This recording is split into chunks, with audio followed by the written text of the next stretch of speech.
Jason Todd has always been regarded as Batman's greatest failure, from being too aggressive as Robin, being killed by Joker, and then becoming the one thing Batman fears he will become if he ever broke his no-kill rule. It's often easy for readers to simply accept him as a failure, but what if I were to tell you that he is potentially Batman's greatest success, and that he was right all along? Before we continue with the video, please leave a like, hit that subscribe button, and leave a comment down below if you want to see more content like this.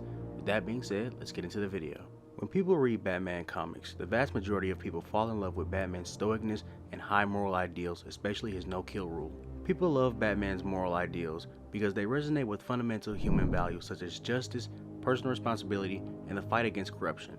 His code of ethics, particularly his refusal to kill, stands out in a world where vengeance and retribution are often seen as acceptable ways to achieve justice. This is a moral stance that challenges the idea of retribution and vengeance, focusing instead on rehabilitation even in the face of overwhelming cruelty.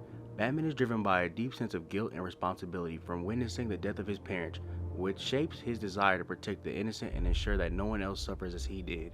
All of this is fine for a person to admire and try to live up to.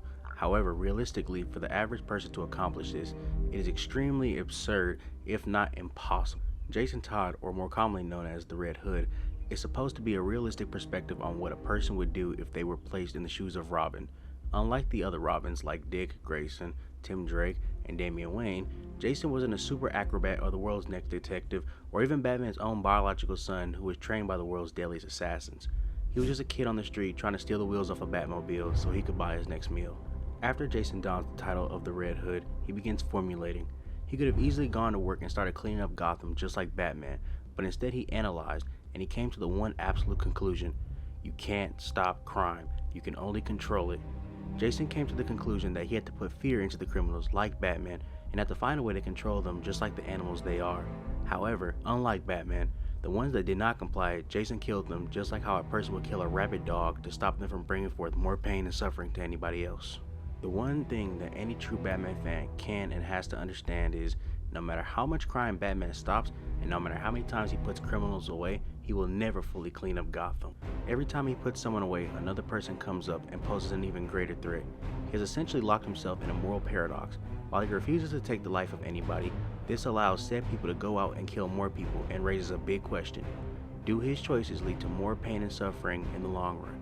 The default response that people give to this is, what gives Jason the right to kill? My response to that is, what gives the government the right to kill convicts? The same government that Batman turns all criminals over to. The same government that willingly executes and incarcerates innocent people and gives murderers and rapists a second chance when they ruin the life of somebody else. That stupid question does not work because it's full of holes. The whole point of the mission is to fix Gotham, not keep it in perpetual darkness.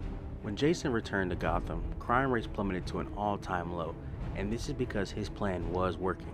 Within Batman comics, it's common for a lot of criminals to think that Batman is literally just a myth amongst the city. However, when Red Hood showed up, this actually puts real fear into their hearts, as they know he is real and they know they would have to stop or else risk their lives, and not just for a couple of nights or months in the Gotham City jail. Jason was accomplishing the one thing that Batman was failing to do, and that was saving Gotham. The only reason this failed was because of Batman. Batman not only failed to save his son and former partner, but he failed to put his paradoxical morals to the side and actually look at things from a logical standpoint. Instead, he opted to beat the crap out of him and then throw a batarang into his neck, which could have killed him by the way, as it was close to his jugular vein, and save the criminal that initially killed Jason in the first place. If you put yourself in the shoes of Jason and you saw that your parents decided to let the person who beat you with a crowbar and blow you up in a building live and continue killing more people, you would want your killer brought to justice and suffer the same way you did. The reason Jason has been dubbed as Batman's greatest failure is because Jason doesn't live to the same morals that Batman has taught him. Instead, he relies on an actual logical mindset that was proven to actually work. He isn't Batman's greatest failure, he's what Gotham really needs. If you're still here, thanks for watching the video, and don't forget to leave a like, drop a comment, and hit that subscribe button. And with that being said, I am out of here.